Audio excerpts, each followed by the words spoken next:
Hello everyone, peace be upon you. Before we begin, don't forget to hit the like button and subscribe, and stay with me until the end of the story.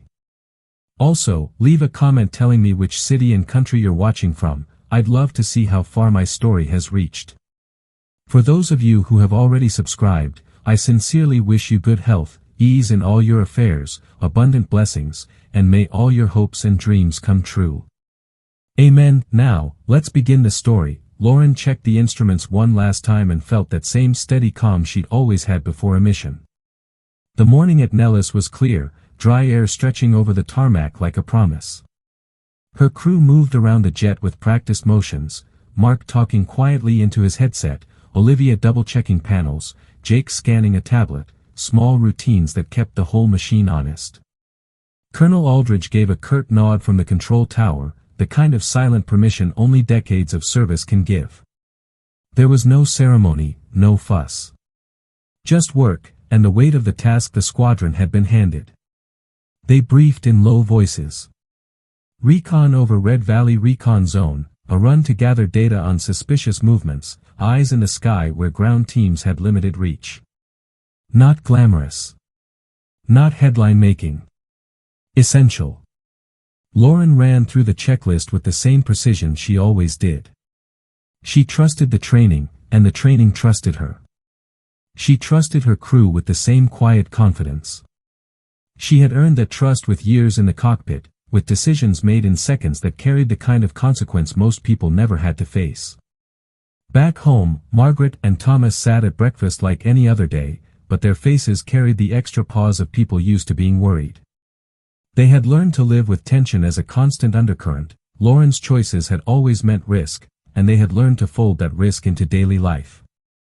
Margaret adjusted a framed photograph on the mantel and watched a newsfeed scroll headlines about routine operations, nothing this morning to raise alarms. They said a quick prayer for safety out of habit, then went about their day holding on to habit as much as hope.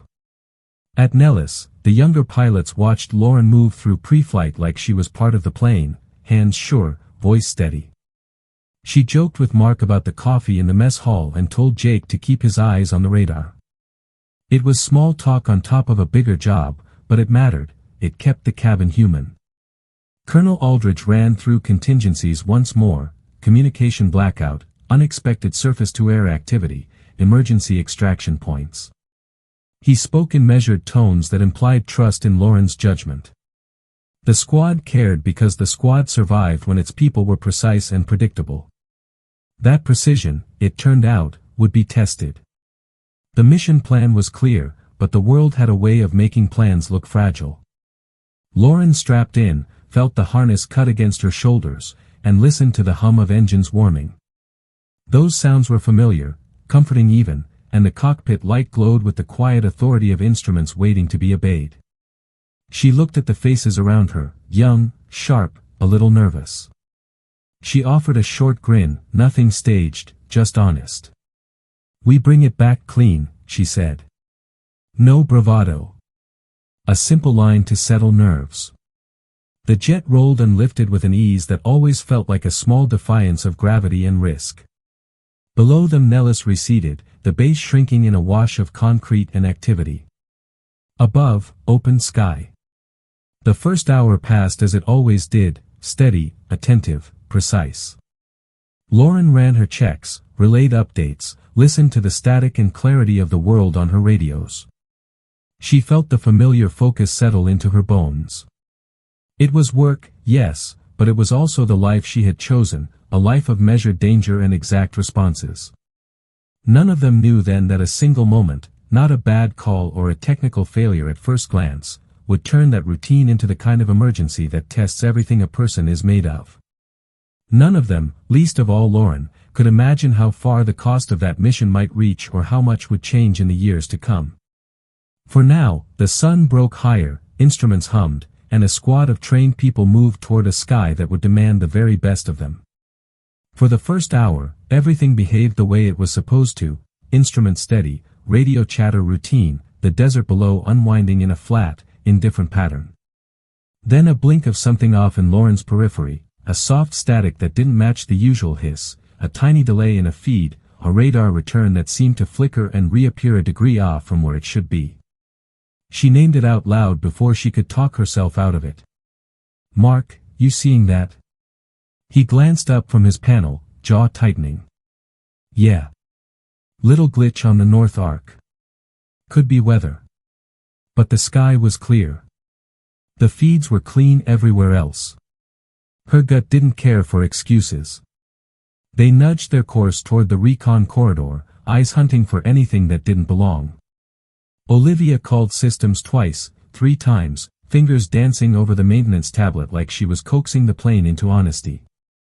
Jake kept watch on the external cams and the low-level feed, scanning ground signatures. The mission wasn't supposed to be a raid, it was a sweep, a data-gathering run through Red Valley. That was the plan. Plan rarely survives contact with whatever the world decides to throw at you. When the first siren lit up the panel, it was almost polite, a flash, then silence. Then another instrument, then one more. Tiny things that add up. Lauren's training ran a checklist so fast it felt like reflex: cross-check, reroute, stabilize. The sky outside didn't look like a battlefield, but an unseen hand was rearranging their reality. The avionics hiccuped, then dipped, like a heartbeat skipping. Mark's hands were steady, but his knuckles were white on the controls. "We've got a lock," he said, voice low. "Surface to air. Bearing 030. That was the truth stripped down to a sentence. The jet shuddered as if slapped. The left wing felt a light jolt, instruments spiking. Olivia's tablet went dark for a heartbeat and came back with scrambled icons. For a second there was only the noise of the engines and the tight, clinical sound of breath in the cockpit. Lauren didn't let panic in. There was no time for it. She called evasive maneuvers, hard turns that made the younger crew lean into their harnesses and grind teeth against straps. Her voice was short and precise. "Flare, roll left, vector 220. Mark, power up right engine." They executed like a team that had practiced disaster in 1,000 drills. A second explosion bloomed off their port side, not close enough to blow them apart, but close enough to make metal sing and light scatter. Smoke licked a corner of the cockpit for a moment, setting alarms off in a chorus. The plane answered with a violent twist, and for an instant Lauren tasted fear, sharp, clean, immediate. Then the radio lit up with someone screaming procedural commands, then static. The world rearranged into noise and decisions. She fought to keep the jet alive, hands and feet making tiny corrections on instinct. They were trained for damage control, but training seldom includes the small betrayals of machinery under stress. A fuel gauge read low where it shouldn't. The hydraulic assist pulsed in and out. Instruments offered half-truths. Lauren felt the jet's personality change. What had been a cooperative beast now hiccuped toward failure. "We need to get out of the valley," she said. "Climb and run the ridge line." Mark tried to answer but his voice cracked with a syllable of something that could have been confusion or pain. The plane lurched again and Mark slumped forward. Olivia reached across, fingers fumbling to catch him. "Mark?" Her voice was a stitch in the chaos. He didn't respond. For the seconds that matter, the cockpit was a small, contained world of oxygen and metal and command. Lauren took his weight and moved to open a channel with bass, voice steady though her hands shook. "Nellis, this is Hayes. We have multiple system failures and a possible SMB engagement. Requesting vector home and emergency extraction." The reply was a formal scramble of protocol and concern, thinned through static. She had to choose, continue fighting an airplane that wanted to die, or get everyone out while they still had control. The jet refused to cooperate. Controls went heavy. A metallic pop sounded behind them, a structural complaint the plane now registered as final. Then another strike, closer, and the world dropped in a way that felt like falling out of trust. The nose pitched down and the ground rushed toward them with a speed that made Lauren's whole body pull taut. She keyed every override she knew, shedding altitude in controlled spirals to avoid a full spin. The landscape below became a collage of rock and scrub and impossibly thin gullies. When the impact came, it was not cinematic, it was brutal and immediate. Metal folded, instruments scattered like broken teeth, and the cabin filled with a dust that tasted like the end of certainty. For an instant Lauren lay there with her helmet jammed, ears ringing and the soldier's reflex delayed. Then a flaring pain in her side reminded her she was still alive, and there were tasks to do that had nothing to do with the sky. The jet was ruined, smoking, a flat, cursed silhouette against Black Ridge. They were deep in a place that did not belong to them. She unbuckled with hands that wouldn't stop trembling and surveyed the wreck, Mark half conscious, Olivia cut and bleeding, Jake coughing but moving. The radio was a dead thing. The world outside was quiet except for the distant rumble of motors, not theirs. Lauren's training slotted into the new frame with cold efficiency. Priorities: account for crew, secure the area, stash what they could carry. Then, beyond those pragmatic measures, the larger truth settled cold as metal. They were down in hostile territory, alone, and the mission had collapsed into something she had practiced for but never wanted to know: survival, by any means necessary. Survival by any means necessary became a list, ordered and brutal, that Lauren ran through with the same clinical calm she used to run pre-flight checks. First, get the wounded into some cover. Second, stop the bleeding. Third, move before the enemy circled back and finished what the sky had started. She took stock fast, Mark drifting in and out of consciousness, a deep gash along his temple, Olivia shivering, pale and stubbornly trying to bandage her own arm, Jake coughing, lungs full of dust but breathing. The jet was a burned-out husk behind them, steam rising into cold air that bit at the skin. The place smelled of hot metal and bad decisions, and the map in Lauren's head narrowed to a single line, away from the valley and toward any sign of friendly territory. They moved with the awkward speed of injured soldiers, Lauren supporting Mark between her and Jake while Olivia limped. The terrain at Black Ridge was unforgiving, jagged rock, scrub that grabbed at boots, gullies that hid blind turns. Every sound could be a patrol, every shadow might be reconnaissance. They left the aircraft with nothing but what they could strap to their bodies: tools, a half-empty med kit, and a radio that only occasionally sputtered static and then silence. Lauren killed what looked like a broken transmitter. It might have been a beacon. For now, they were ghosts. At first, avoidance worked. They kept low, moving at dusk and at odd hours, drinking from trickles and rationing energy. Lauren thought in small windows of time: get to that ridge before patrol rotation, cross the dry creek bed before dawn. She split duties. Mark got the first watch because he was the least able to move. Jake scouted higher ground when his coughing and the cough's gasps allowed it. Olivia's training with machines became an asset. She could jury-rig a limp battery pack and coax a faint GPS ping out of a dead tablet. They survived on thin hope and thinner rations. But survival attracts attention.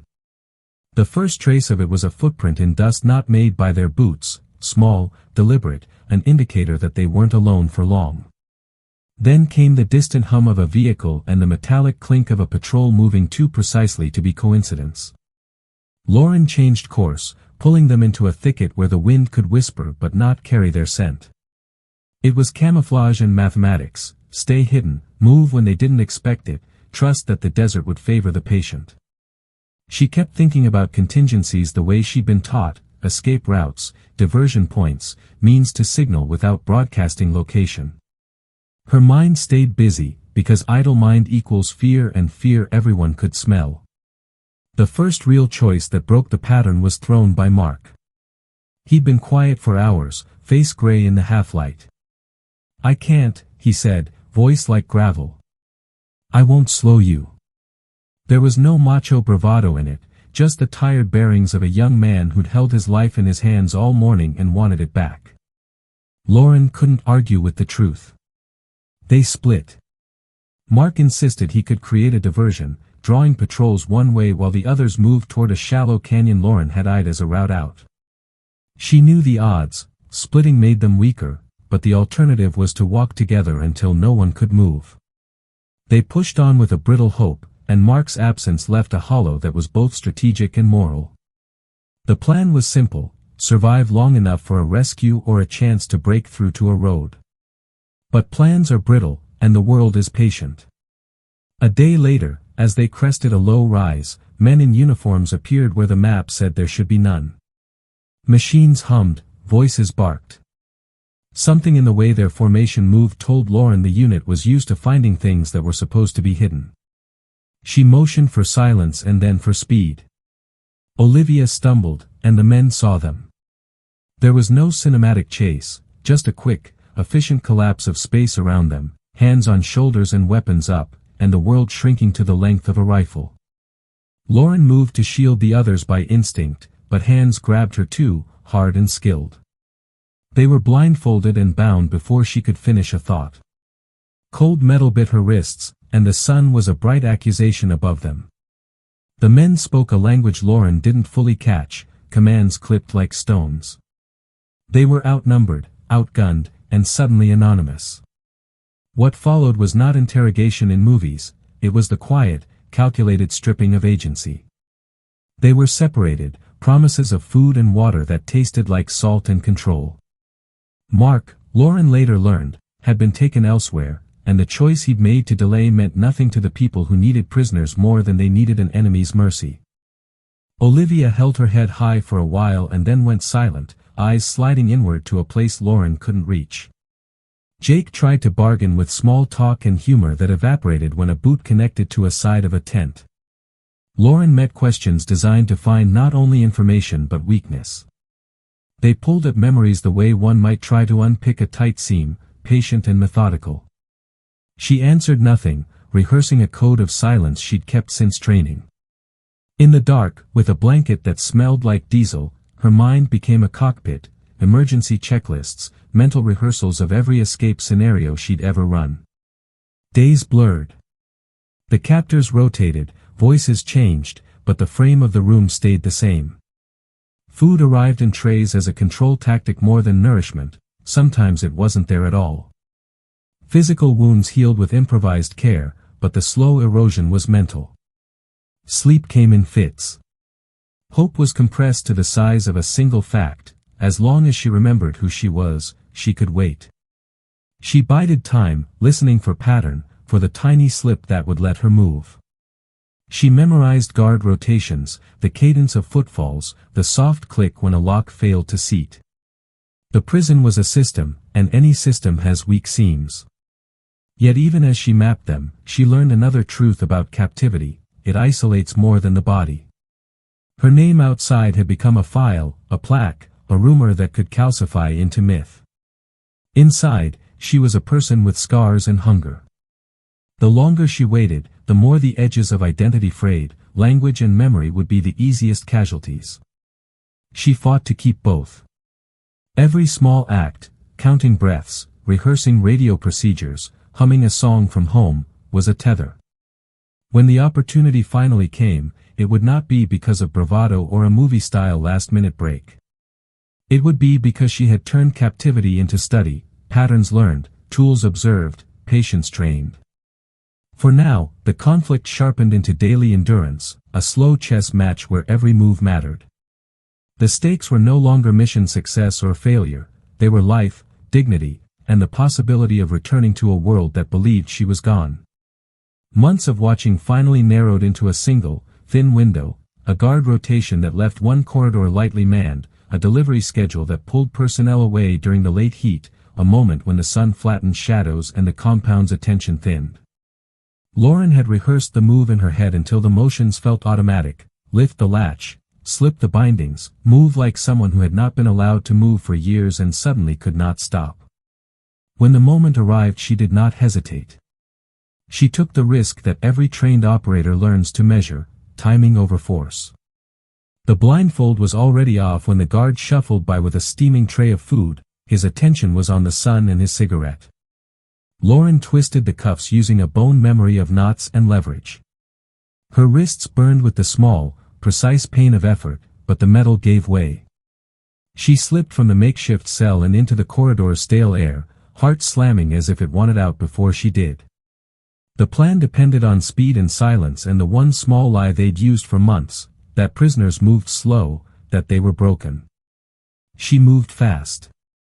Outside, the compound was exactly what she'd catalogued: perimeter lights that blinked in an old rhythm, a guard dog that barked once and then turned its head, human silhouettes that melted against the midday glare. She avoided the main patrol paths, sticking to maintenance conduits and the shadow under a generator. The first obstacle came when a truck she'd expected to pass at noon was early. Men piled out and searched the yard. Lauren crouched behind a stack of crates, breath held until her lungs ached. She watched them go. The world felt absurdly loud, every small sound amplified into a potential failure. Freedom is often earned on the backs of decisions that bruise the soul. She found Mark on a transfer route, his face gaunt but eyes fierce. He grinned at her like a man who'd been paid in hope.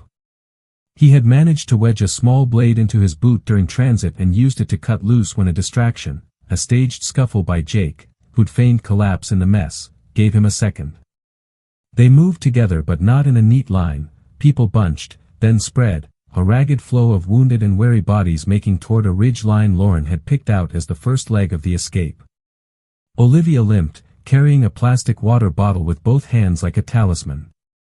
The desert swallowed sound and light, the ridge floated up ahead like a promise. Then everything accelerated into the kind of violence no rehearsal could cover. Engines roared, a patrol had noticed the absence and chased with vehicles. Bullets chewed at rock near their heels. Jake cried out when shrapnel nicked his leg, his humor died in a wet gasp.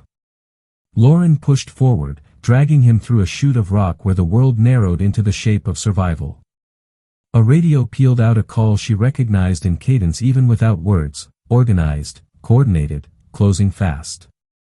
The adversaries had multiplied and changed formation. What had been a compound search had become a hunt.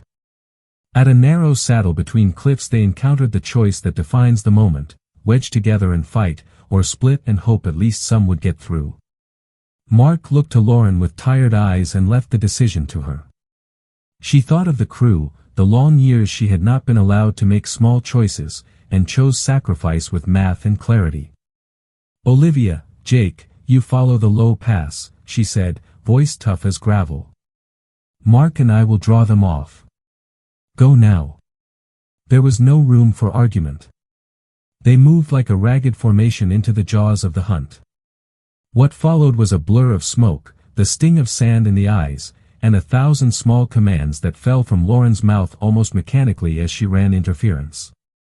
She set small diversions, tripped wires, pushed over a boulder to create a shadow of movement, threw a salvaged flare into a dry wash to light a ghost of pursuit. Each trick cost energy but bought seconds. Mark fought at her side, not just a distraction but a partner in a choreography of survival built from desperation.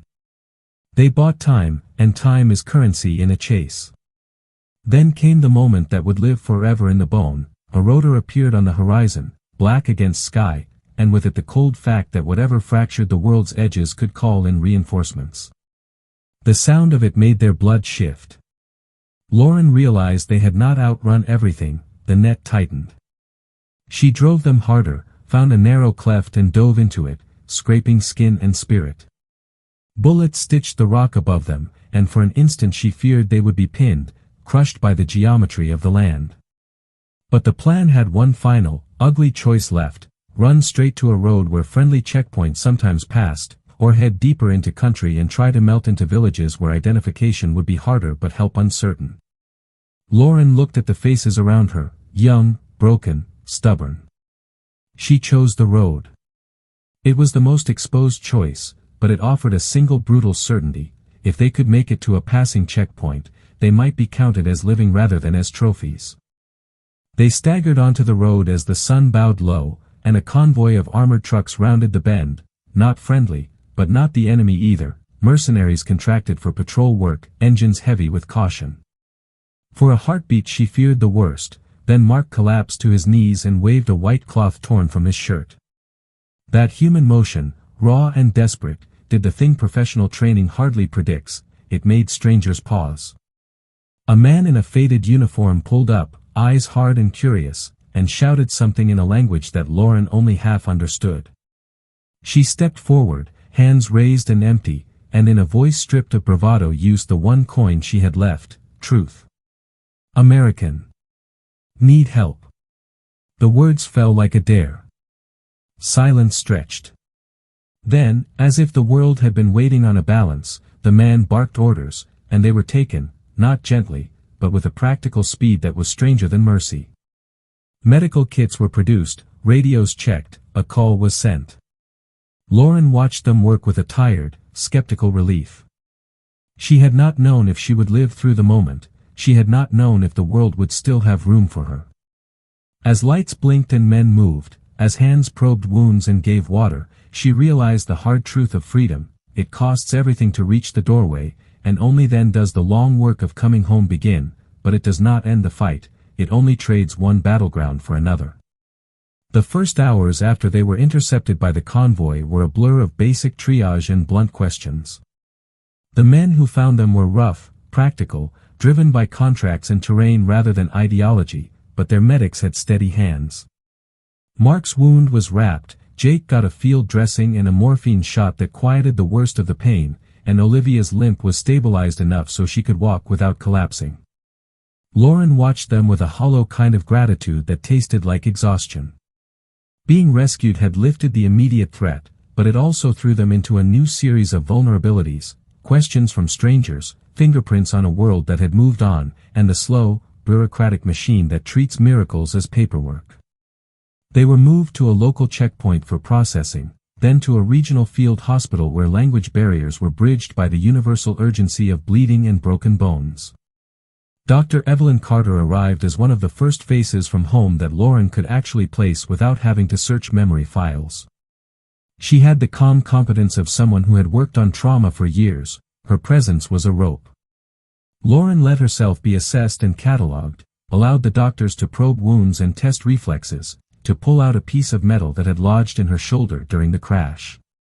The physical wounds were many but survivable. It was the invisible ones that crouched like shadows, sleep that would not come, images that insisted on replay, the hollow places in memory where time had been stolen. Word traveled with the steady efficiency of military channels. Colonel Aldridge and General Ramirez were notified. An operation that had once been routine became headline news wrapped in disbelief. Back at Nellis, the base that had watched the sky empty of one of its own finally got confirmation, a call, a blurred satellite image, a report signed and sent. Margaret and Thomas arrived at the base hospital before the public did, standing like weathered pillars in a storm. Their reunion with Lauren was not cinematic in the way movies promise. It was messy, full of quiet sobs, hands that would not let go, and words that were thin because nothing could stretch across 7 years in a single sentence. For Lauren, the hug was a recalibration of reality, warm flesh, home smells, and the precise scent of the kitchen she remembered from childhood. The process of reintegration moved in stages. First, the debriefings. Intelligence wanted facts, the Air Force wanted operational clarity, medical had lists of assessments, and legal had forms that underlined the bureaucratic truth: she had been officially declared dead. That paper weighed on everyone. Public ceremonies had been held, medals awarded posthumously, those records had to be corrected, transcripts rewritten, honors reissued. Lauren sat through long hours of questioning, sometimes in a sterile white room that made everything feel smaller. She told the truth in measured fragments, protecting what she needed to protect and trusting that some things were for those who had the clearance to know. The media storm followed with predictable hunger. Reporters wanted timelines, narratives, a neat arc from tragedy to triumph. Lauren navigated interviews with a practiced economy. She spoke when necessary, deflected when the questions tried to pry open wounds she wasn't ready to explain. Her story became a public object, polished and sometimes distorted by feeds and headlines, but it also opened doors. Young pilots came to stand in the doorway of her recovery room, eyes wide and reverent, and Colonel Aldridge made sure she had access to the best rehabilitation resources. She began to fly in simulators again, first for functionality checks and later to prove to herself that her hands still remembered the language of the sky. There were moments that felt like victory without being triumphant, the first full night she slept without waking to images, the first time she laughed at a small joke and found the laugh honest, the day she walked into the mess and tasted coffee that didn't remind her of field water. But recovery was not linear. Some nights the old calculations would return, and she would wake with the taste of dust in her mouth. Therapy became a fixture, talks with Dr. Carter, sessions that taught her to name sensations and not let them become commands. She learned to let memory sit beside her rather than run the show. The wider institution responded with changes, too. Procedures for extraction and for tracking down missing pilots were reviewed. Her case became a study, how someone survives, how intelligence misses, how communities forget. It was bureaucratic healing that moved slowly but mattered. For the crew who had survived with her, the consequences were complex. Mark and Jake had to rebuild lives interrupted by violence. Olivia returned to technical work but carried with her the marks of what had been endured. Bonds formed in the wreckage hardened into relationships that were not sentimental but practical, people who had seen one another at their worst and stayed. In private, Lauren wrestled with the moral arithmetic of choices made and lives disrupted. Mark's decision to draw patrols away had saved some and condemned him to capture for a time. The ethics were not clean edges she could file down. She wrote letters she never sent and read them until words blurred, then put them away. She found that gratitude and guilt could sit together without one canceling the other. They became companions rather than opponents. Slowly she rebuilt a life that included flying, yes, but also quiet mornings with her parents, coffee shared without schedule, and the small domestic rituals that anchor people after storms. As the months unfolded, the public fascination dimmed and real life resumed a rhythm that included both honors and the slow labor of recovery. Lauren returned to the air in staged, regulated steps, simulator checks, short flights, then longer missions under supervision. Each successful sortie stitched a seam across a place that had been torn. She began mentoring younger pilots, not as a legend to be worshipped but as a teacher trained by extreme experience. Her lessons were practical: notice small anomalies, trust your instincts, prepare for slow things as much as sudden ones. The resolution was not tidy. There were files to update, medals to reissue, questions that remained classified. But there was also a life that had been reclaimed piece by piece, relationships mended, skills reborn, and a new purpose rooted in the knowledge that survival was not just a personal feat but a responsibility to teach others. In quiet moments, Lauren would stand by a hangar and watch the sky empty and fill, and think about how fragile plans are and how durable people can be. The crisis that had nearly ended her life had become a map, and she carried it forward not as a scar to hide, but as a set of coordinates to guide the next generation, and in that choice she found a closing that had nothing to do with applause. The public had its headlines and the ceremonies that cleaned the edges of trauma into a tidy narrative, but real closure lived in the small, stubborn acts she chose every day afterward. Mornings at the hangar, where she liked to arrive before the sun, became her church. The smell of fuel and the low, constant thrum of engines were steadying things, rhythms that had once signaled danger and now meant work that mattered. Lessons shaped her routine. She designed training scenarios at Denver that leaned on the slow, patient observation she'd practiced in captivity as much as the split-second instincts of combat. She taught young pilots to read the little differences: a odd static on a feed, a chip in a sensor, the way a control pull felt just a hair off. Her briefings were concise: notice more, assume less, and keep the people around you in mind. She insisted on drills that included long-duration survival skills, not just emergency ejections and instrument failure. The Air Force listened, procedures adjusted. Her experience moved through systems until it became invisible, a layer of safer practice embedded in checklists. At home, life reassembled differently. Margaret and Thomas grew into their roles as quiet anchors. Conversations could still slip into the long stretch of years with a brutal ease, but the Hayes household learned to hold past and present in the same room. Lauren found joy in the ordinary, rebuilding a garden with her father, learning to make tea the way her mother did, listening to the slow stories of neighbors. Those things did not erase what she had lived through, but they balanced the ledger of each day. She started writing short notes to herself, prompts for therapy and for memory work, and tucked them in a tin box. Some were pragmatic reminders about sleep and food, others were the names of songs she wanted to hum out loud so the sound of her life wouldn't be only crisis and calculation. There were people she couldn't save and decisions that would not clear with time. Mark and Jake carried their own scars. Olivia returned to her trade and kept a careful distance from things that smelled of fuel, yet they all stayed close, because the sort of bond forged in a wreckage is a functional thing: check-ins, gear swaps, shared silence. They met less often in parties and more in hangars and therapy sessions and late-night messages that joked about mundane things. When the anniversary of the crash came, they did not stage a spectacle, they flew low in formation, a quiet salute that meant more to them than any headline. Recognition came in ways both public and private. A training module at Denver was renamed in a dry, official memo, and a small plaque appeared in a room where young crews briefed before flights. It wasn't the medals that held meaning, it was that the lessons she'd carved out of survival were now part of a living curriculum. Students who had only read about her on a screen came to stand in the doorway of her classroom and ask practical questions. She answered with practical rules and a steady voice. On quieter days she still stood at Silver Mesa Runway, watching the sky slide through morning and evening, and sometimes she let herself think about where fate had nudged her and where she had insisted on nudging back. Her life did not lock neatly into a tableau of triumph, it was a long, irregular arc of repair.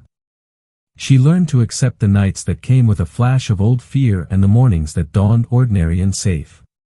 Both were real, both deserved room. Her final, private reconciliation came in a way she hadn't expected, a child at a community outreach event asking bluntly if she had been scared. She answered honestly, because the truth was simple and useful, yes.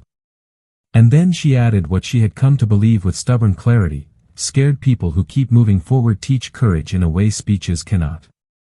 The child nodded, satisfied with the plainness of that lesson. In the end, the story that began with loss and secret endurance folded into a life that chose usefulness over legend. She returned not as someone who had survived in spite of everything, but as someone who used what she had learned to make everything a bit safer for the person who would stand where she once stood. The sky stayed the same indifferent wide place it had always been, but beneath it the rules had shifted, more eyes trained to notice, more hands ready to help, and a quieter respect for the fact that people who vanish can sometimes come back bearing maps.